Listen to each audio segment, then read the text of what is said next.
예, 은혜로운 기도와 은혜로운 찬양 감사합니다. 오늘은 한 해의 속회를 마무리하면서 우리가 연합 속회로 모였습니다. 그래서 오늘은 내년도 우리 교회 소그룹에 대한 비전과 어떤 방향으로 나아갈지에 대해서 함께 좀 나누고자 합니다. 코로나 팬데믹의 시간이 지나고 났을 때 모든 목회자들이 공통적으로 깨닫게 된 목회의 중요한 두 가지가 있었는데, 첫 번째는 온라인 목회라는 그런 현장 목회가 아닌 온라인 목회의 중요성을 깨닫는 시간이었고, 또 한 가지 공통적으로 목회자들이 말하고 있는 중요성이 뭐 있는가 하면은 바로 소그룹이었습니다. 그래서 코로나 팬데믹으로 성전에서 모일 수 없는 상황에서 온라인 목회는 새로운 선교의 장을 여는 시간이었습니다. 그래서 어떤 교회는 주일마다 교회 출석 통계를 낼 때 성전에 나와 예배드리는 사람만 체크하는 것이 아니라 온라인으로 들어오는 사람들까지 합쳐서 통계를 낸다고 그럽니다. 그러니까 성전에 나와 예배하는 사람들만 우리 교회 성도가 아니라 온라인으로 들어와 예배드리는 사람들도 우리 교회 성도로 보겠다라는 것이죠. 두 번째로 코로나 팬데믹 이후에 중요성을 깨닫게 된 것이 바로 소그룹입니다. 소그룹은 코로나 이전부터도 목회의 중요한 부분이었는데, 코로나를 통해서 그 중요성이 더 절실히 드러났습니다. 여러 사람들이 함께 모일 수 없는 상황에서 소수의 사람들이 모일 수 있을 때 소그룹은 더욱더 중요한 역할을 하게 되었습니다. 그래서 코로나 팬데믹을 지나면서 수많은 교인들이 이탈을 하기도 하고 교회 위기가 찾아왔는데, 그러한 상황 속에서도 흔들리지 않는 교회들을 가만히 보니까 소그룹이 탄탄히 세워졌던 교회들이 그러한 코로나 팬데믹에서도 흔들리지 않더라는 것이죠. 제가 미국 유학 시절에 미국 교회 리서치를 한 적이 있는데, 미국에 가면 한국 교회 목사님들이 꼭 가보는 교회 중에 하나가 목적이 이끄는 삶을이라는 책을 쓰신 리거렌 목사님이 목회하시는 세들백 교회가 있습니다. 저도 거기에 갔습니다. 몇만 명이 모이는 아주 대형 교회입니다. 근데 그렇게 큰 대형 교회가 예배가 끝나게 되면은 교회 곳곳에 설치된 컴퓨터 앞으로 가서 자기가 들어가야 될 소그룹이 어딘지를 확인합니다. 그리고 소그룹으로 들어가서 소그룹 모임을 하면서 이제 신앙생활을 하게 돼 있습니다. 어떻게 보면은 그 많은 사람들이 어떻게 소그룹을 할 수 있을까? 그런 생각이 들기도 하고, 저렇게 많이 모이는데 꼭 저렇게까지 소그룹을 해야 되나? 그런 생각이 들 수도 있지만, 리고렌 목사님의 목회 철학은 아무리 교회에 교인이 많이 모여도 소그룹 모임이 이루어지지 않으면 진정한 신앙생활을 할 수 있다고, 할 수 없다고 보는 것입니다. 그만큼 소그룹이 중요합니다. 제가 이번에 부흥회 때 장찬영 목사님과 함께 있으면서 목회에 대한 고민에 대해서 이야기를 많이 나눴습니다. 그 중에 가장 많이 나눴던 이야기도 소그룹이었어요. 저도 한 해 동안 청장년 속회의 속장으로 섬기다 보니까 쉽지 않더라고요. 먼저는 모일 시간이 없습니다. 다들 성가대, 교사, 식당 봉사 너무나 바빠서 속회로 모일 시간이 없습니다. 그러다 보니까 속회가 형식적으로 그렇게 흘러가는 그런 것을 저도 경험을 했습니다. 이 문제는 앞으로 우리가 더 고민해서 해결해 나가야 될 부분이고, 그래서 우리가 1차적으로 지금 하고 있는 것이, 그래서 매달 첫째 주에는 오후 예배를 드리지 말고 속회로 모이자 했던 겁니다. 그래서 매달 첫째 주만큼은 충분한 시간을 가지고 속회를 드리자, 그런 취지로 이렇게 올 한 해를 보내게 되었던 것입니다. 장천영 목사님이 부흥 강서로 오시게 돼서 그 교회 홈페이지에 들어가 봤습니다. 그 홈페이지에 딱 들어가면은 그 교회가 중요하게 생각하는 그런 목회의 비전과 철학이 딱 세 가지가 삼각형으로 나옵니다. 하나는 예배, 두 번째는 소그룹, 세 번째는 양육입니다. 이 세 가지가 탄탄하게 서로 물려가지고 돌아가면서 교회를 건강하게 세워가는 그런 중요한 기둥 역할을 하고 있는 겁니다. 제가 목사님하고 소그룹에 대한 이야기를 하다가 장찬영 목사님이 저에게 그러시더라고요. 목사님, 속회로 모이지 마시고 목장으로 모이세요. 그러더라고요. 그래서 제가 솔직하게 말씀을 드렸습니다. 목사님, 속회에서 목장이라고 이름만 바꾼다고 뭐 달라질까요? 그래도 속회는 감리교의 전통적인 그런 유산인데 속회에서 목장의 역할을 하면 되지 않을까요? 속회라고 이름을 하고 그 목장처럼 모이면 되지 않겠습니까? 꼭 이름을 바꿔야 되나요? 감리교 전통인데 제가 이렇게 질문을 해봤어요. 그랬더니 목사님이 그 말도 맞다라는 거예요. 이름만 바꾼다고 달라지지 않는다라는 것이죠.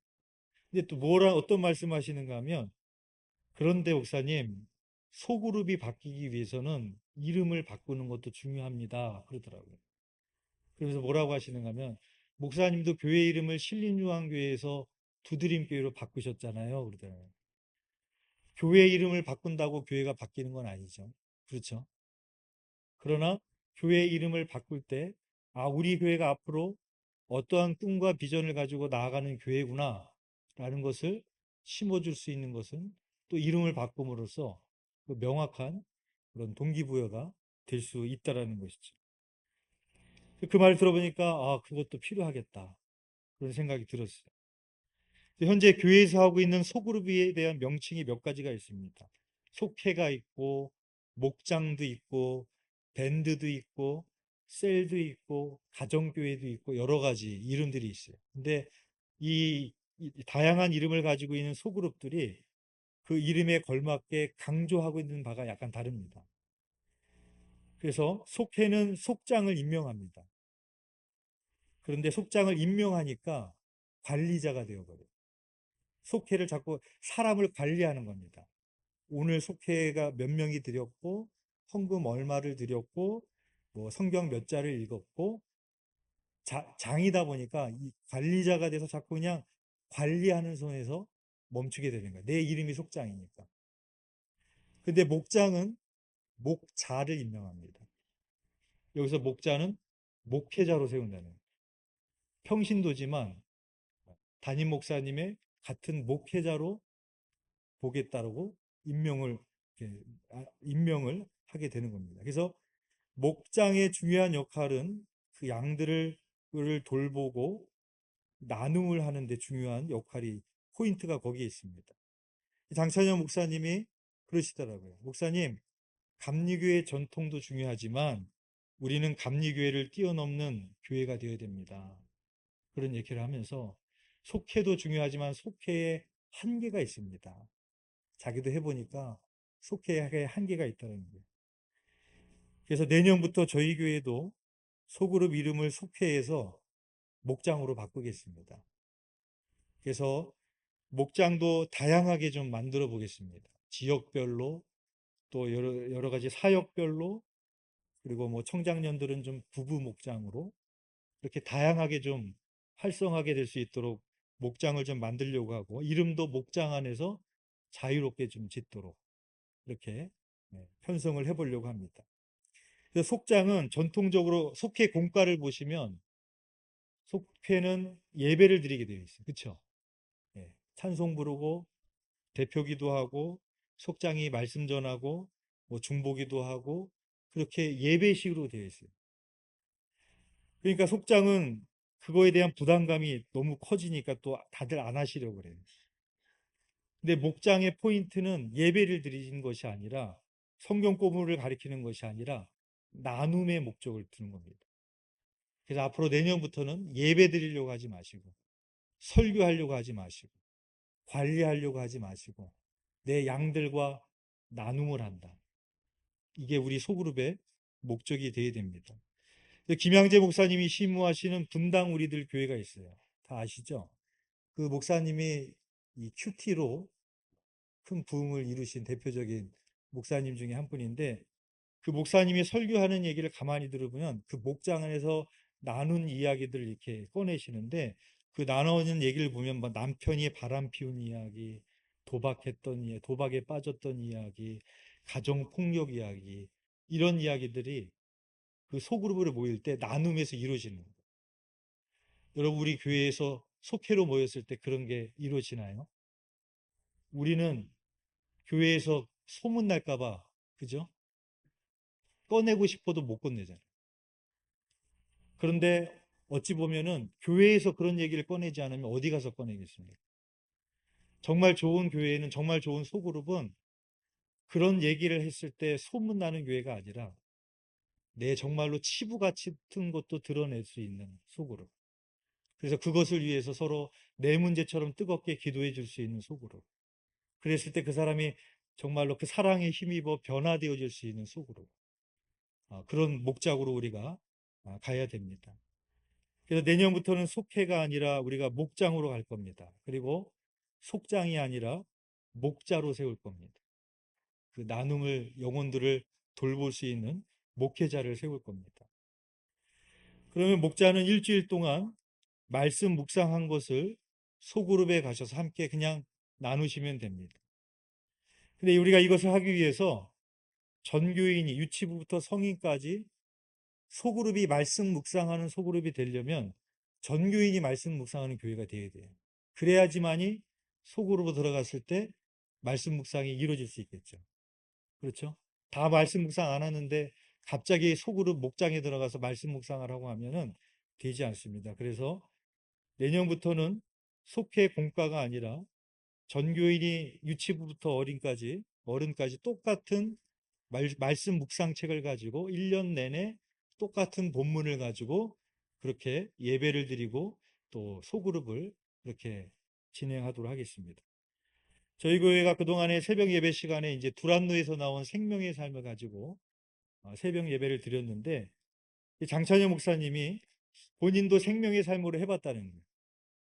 근데 지금은 성경 유니온에서 나온 이제 매일 성경으로 묵상을 하고 전교인 묵상을 하고 있다라고 얘기를 하시면서 추천해 주시는데 생명의 삶은 삶의 적용에 대해서는 주안점을 두는데 이제 매일 성경은 하나님은 어떤 분이신가와 그리고 삶의 적용을 어떻게 해야 되는가에 대해서 두 가지를 다룬다라는 거예요. 생명의 삶도 좋지만 너무 적용에만 치우쳐져 있는 그런 부분이 있다.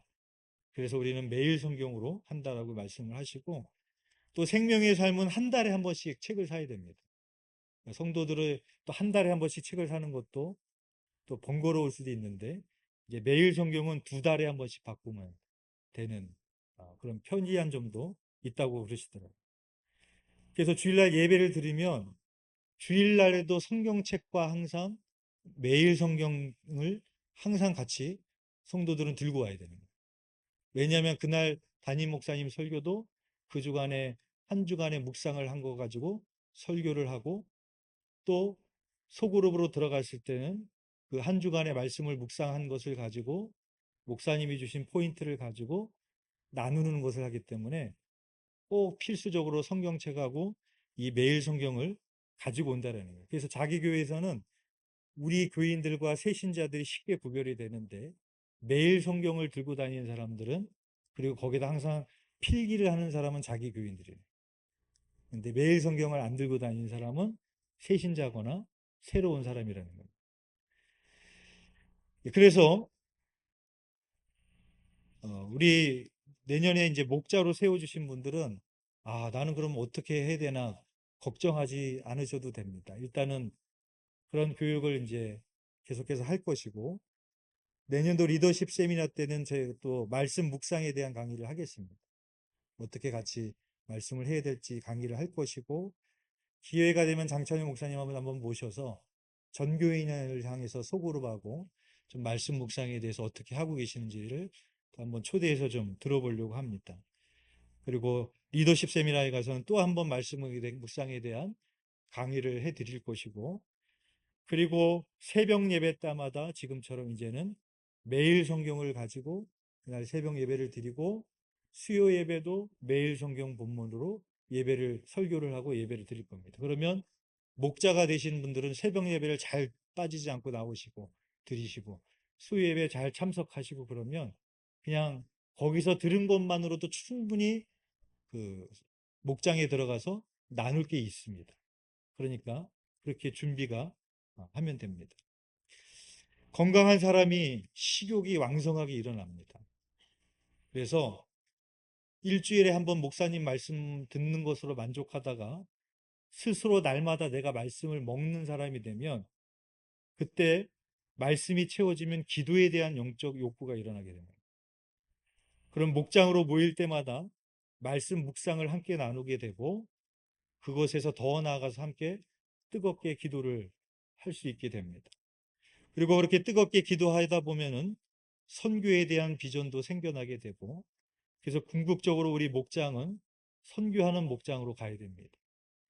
그래서 과거에 속회로 모여서 형식적으로 드리는 헌금이 아니라 그렇게 선교를 위해서 헌금을 할 때 그 헌금이 한 명의 선교사를 후원할 수 있는 그런 목적 헌금이 될 수도 있고 뭐 비전교회 하나를 후원할 수 있는 목장이 될 수도 있고 그래서 우리 목장이 목장별로 또 다 이렇게 선교할 수 있는 그런 하나의 교회로 세워질 수가 있게 되는 것이죠.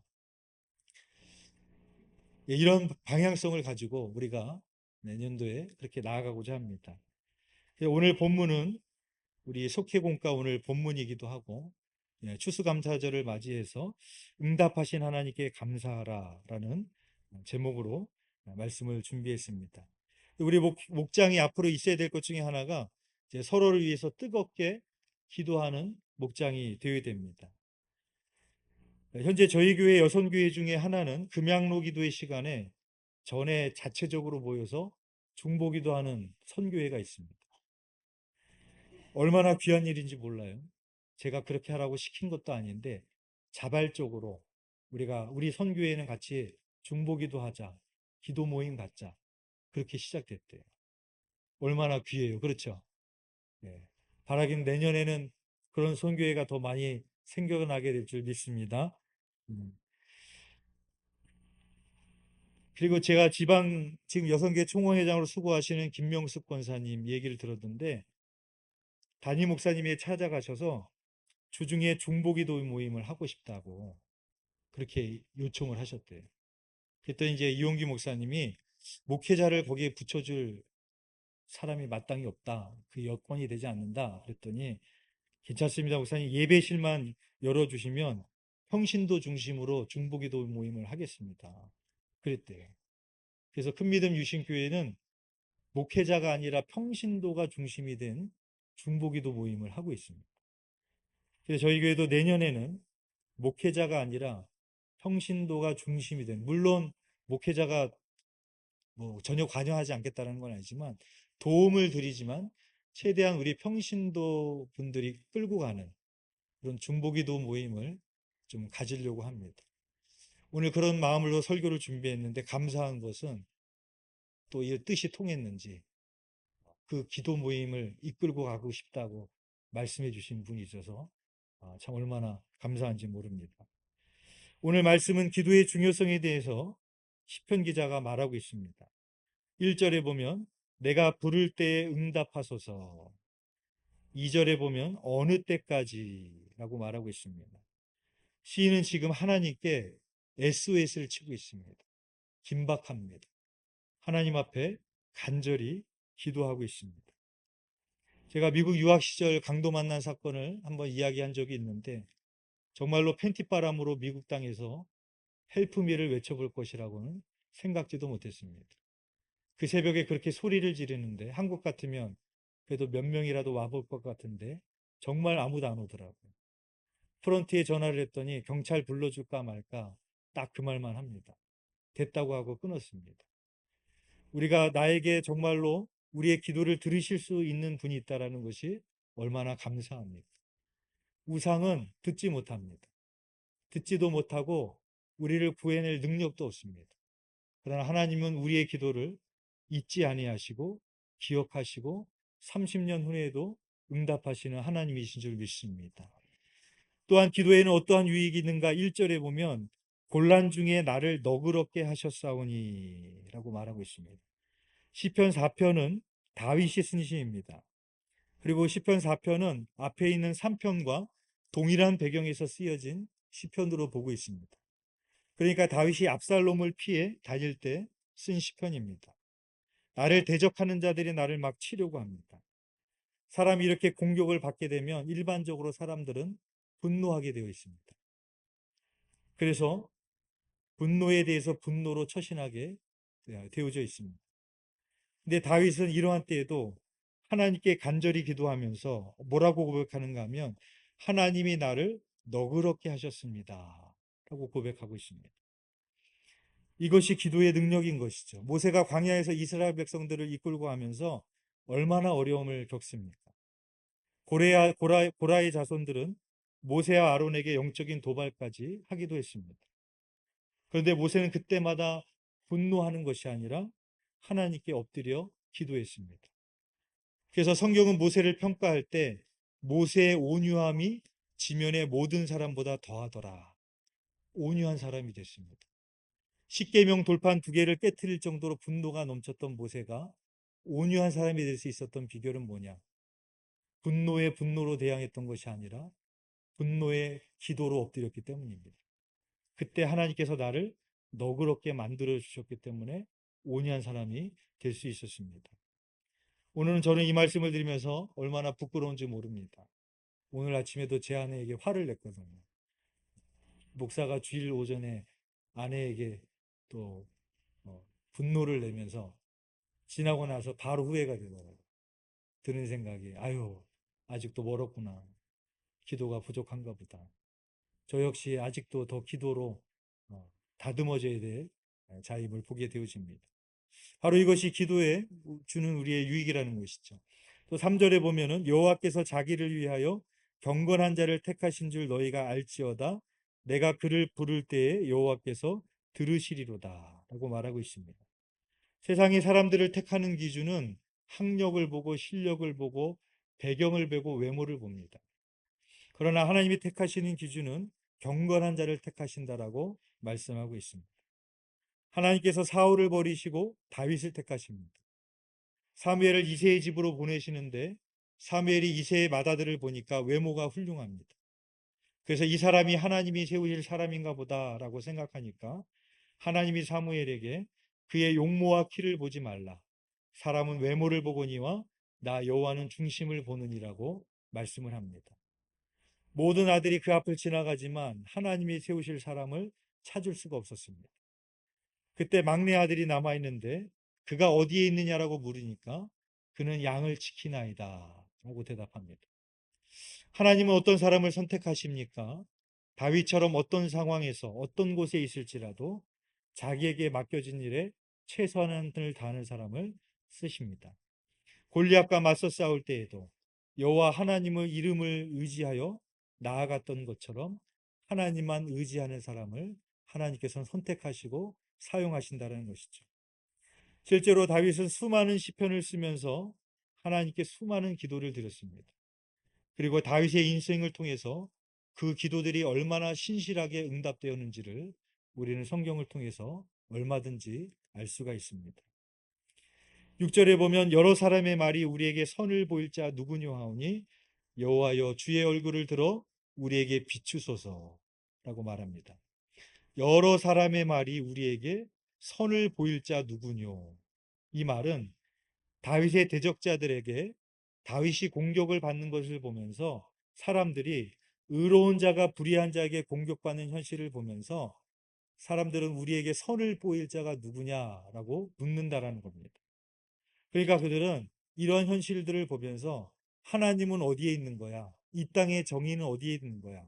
그렇게 묻는다라는 것입니다.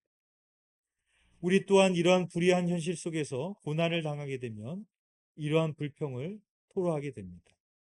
그러나 다윗은 이렇게 말합니다. 여호와여 주의 얼굴을 들어 우리에게 비추소서. 주님의 얼굴을 볼 때 우리는 어떻게 됩니까? 7절 말씀 우리 함께 읽어보겠습니다. 시작. 주께서 내 마음에 두신 기쁨은 그들의 곡식과 새 포도주가 풍성할 때보다 더하니이다.